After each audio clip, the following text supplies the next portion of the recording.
For the Interrobang, I'm Hannah Theodore. London's municipal election is coming up on October 24th, and all students with a London address are eligible to vote. To help you prepare for this election, we sat down with this year's many mayoral candidates to learn more about their platforms and plans for the City of London.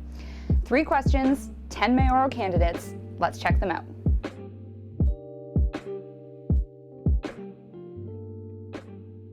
I would say by far and large it's transit. Mobility is key for Londoners. If you can't get from point A to point B, whether it's to work or school, that creates an issue.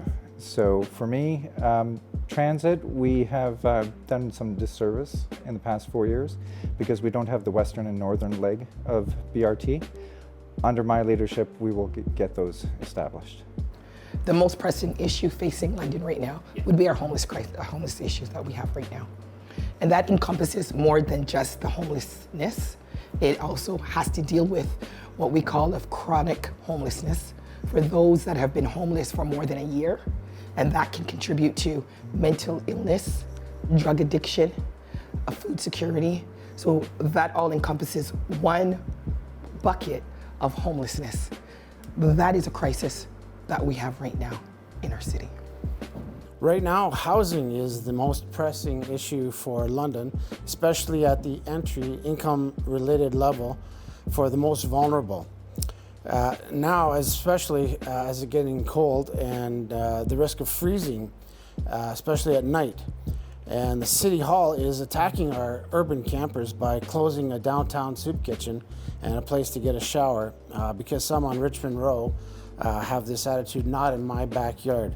So it's kind of like an emergency right now. And we have some wealthy people from Toronto buying up condos.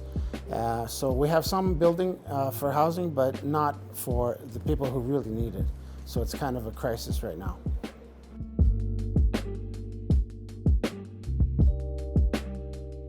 My biggest hope is to actually clean up the system that exists in London. It's a bit of an old boys club that exists. When we want people to serve and we want people to run for council, we need fresh ideas and we need fresh perspectives.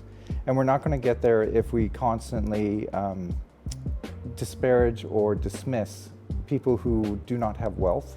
Currently, we've had 2 city councillors appointed onto council that have had equal weight in terms of decision making as other members of council. We've had 1 member of council who basically abused their position and was not held to account for it. These 2 items I'm calling the democratic deficit, right? Because like I was saying, we want people who are actually inspired, who want to run for council, to bring fresh perspectives and ideas. As part of what I'm trying to do, I'm trying to establish clear rules and boundaries for what can and cannot happen. Going forward beyond that, though, I would like to see a full-time city council, because currently we only have part-time city councillors, and they are only doing half the work.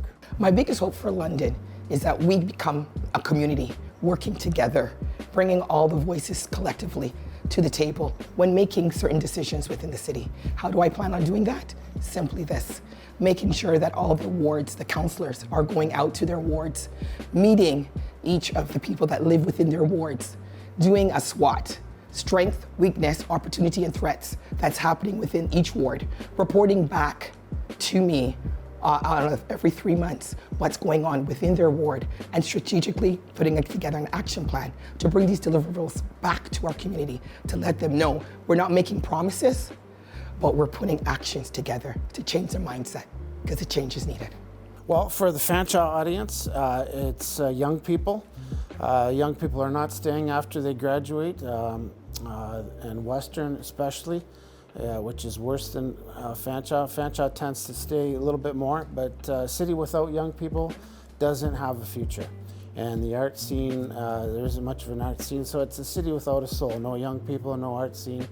So we need more placements, more co-op placements, more internships, more paid internships to keep the young people here after graduating, and hopefully they'll stay and not go off to the bigger cities. So paid co-op placements, paid internships. And so City Hall needs to work with the college, work with businesses to keep the young people here. And like places like Kitchener and their university there, they can do it, so why can't we do it? It's going to take some work to get that off the ground.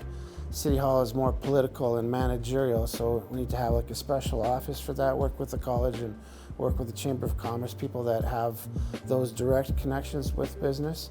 But it can be done. Other places are doing it, other universities, colleges are doing it, so why can't we do it? We need to keep our young people here.